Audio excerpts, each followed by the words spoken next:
Hello everyone, welcome back to Tech Helpline. In today's video, I'm going to show you how to find wallet address on Zengo. So keep watching the video till the end and don't forget to subscribe to our channel if you've not yet. Press the notification bell icon so that you'll never miss another upcoming upload from us. To find your wallet address on Zengo, tap open your Zengo application. Make sure that you're logged into your account.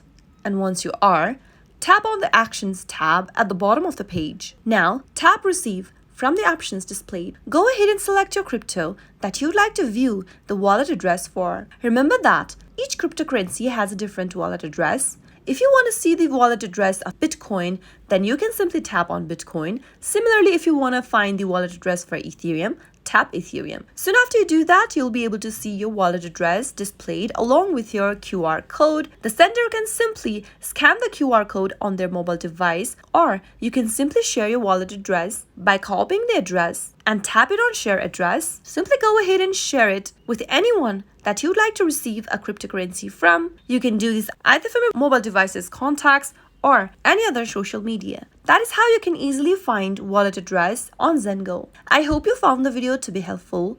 If it was, go ahead and give us a thumbs up. I'll be back soon with more videos like this. Thank you for watching.